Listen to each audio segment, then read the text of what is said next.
আসসালামু আলাইকুম এভরিওয়ান। আমি আপনাদেরকে চট্টগ্রামের ঐতিহাসিক কাসকি মাছের শুটকির বোনা রেসিপি আপনাদের মাঝে তৈরি করে দেখাবো। আমি সামান্য পরিমাণ তেল এখানে দিয়ে দিলাম। আমি কাসকি মাছের শুটকিগুলো এরকম করে ধুয়ে আগে ঝরিয়ে রেখেছি। এই তেলে এখন কি দিয়ে দেবো।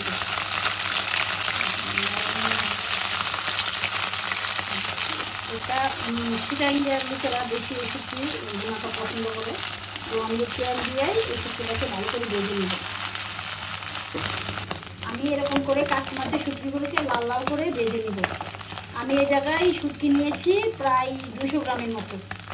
এখন আমার শুটকিগুলো হয়ে গেছে, আমি চুলাটা নিভিয়ে। আপনারা ইচ্ছা করলে শুটকিগুলোকে তেল ছাড়াও ভাজতে পারবেন, কারণ শুকনা কুলা ভেজে নিলেও যারা তেল খেতে চান না তারা ওই শুটকিগুলোকে এমনিতে ভেজে নেবেন।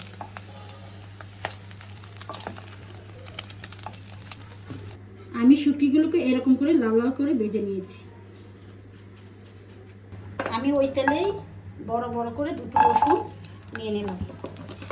আমি 4 পিস পেঁয়াজ এরকম কিউব করে কেটে দিচ্ছি। এগুলোকে হালকা করে একটু ভেজে নিতে হবে। সাধারণত লাল কাঁচামরিচ দিয়ে বানানো হয়, এক্ষেত্রে আমি লাল কাঁচামরিচ কাঁচাটা এবং সবুজটা নিয়ে নিলাম প্রায় 20 পিসের মতো। আপনারা এক্ষেত্রে জাল কম বা বেশি করে নিতে পারবেন। সবগুলোকে একসাথে ভেজে নেব। যখন পেঁয়াজ রসুন মরিচগুলো এরকম করে হালকা ভাজা হয়ে যাবে, ওই সময় আমি দিয়ে দিব টমেটোগুলো আমার ফ্রোজেন করা ছিল। আমি টমেটোগুলো 3 পিস টমেটো দিয়ে দিলাম।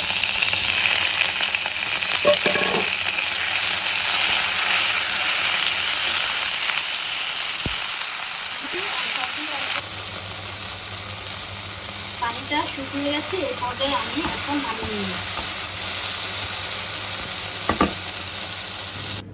যে কোনো গরম জিনিস ব্লেন্ডার দেওয়াটা উচিত না, অবশ্য ঠান্ডা করে নেবেন, কারণ ঠান্ডা করলে ব্লেন্ডার নষ্ট হওয়ার সম্ভাবনা থাকে না।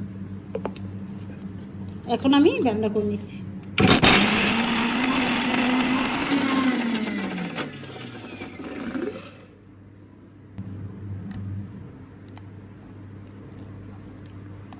আমারটা এরকম ফিনিশ হয়ে গেছে।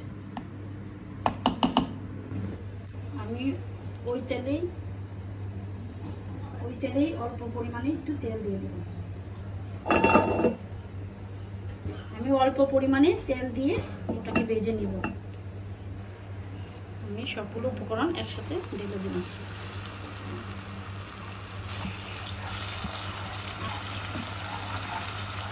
ভালো করে একটু মশলাটা কষিয়ে নিতে হবে, যদিও ভাজা, কিন্তু এক্ষেত্রে আরেকটু সুন্দর করে ভেজে নিতে হবে।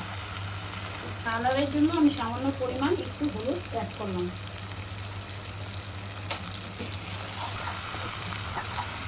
দিয়ে দিলাম যে কাঁচকি মাছগুলো ভেজে রেখে দিন, এগুলো এখন এটার সাথে মিশিয়ে নেব। আমি স্বাদ মতো লবণ দিয়ে দিলাম। লবণ দিয়ে সবগুলোকে আবার ভালো করে নেড়ে ছেড়ে ভাজা করে নিতে হবে। এখানে পানি অ্যাড করা যাবে না। চট্টগ্রামের এক আন্টি, উনির কাছে আমি এটা শিখেছিলাম, তো আমি অনেকবার তৈরি করে খেয়েছি, অনেক টেস্ট। এই জন্য আমি চেষ্টা করলাম যে আপনাদের মাঝে একটু তুলে ধরি। যার ভালো লাগে অবশ্যই বাসায় তৈরি করে খাবেন। এরকম লাল লাল করে ভেজে নিব। যখন পরিপূর্ণ ভাজা হয়ে যাবে লাল লাল, তখন আমি একটু ধনেপাতা অ্যাড করবো। একটু ধনেপাতা অ্যাড করলাম, এটা ফ্রোজেন করা ধনেপাতা দিয়ে দিলাম। এই পর্যায়ে আমার রান্নাটা কমপ্লিট করলাম। এখন আমি নেব।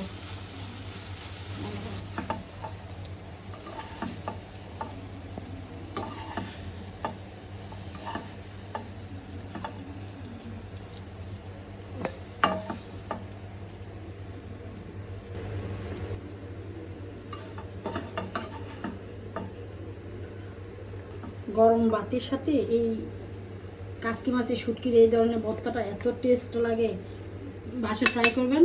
তো ভালো থাকবেন। আসসালামু আলাইকুম।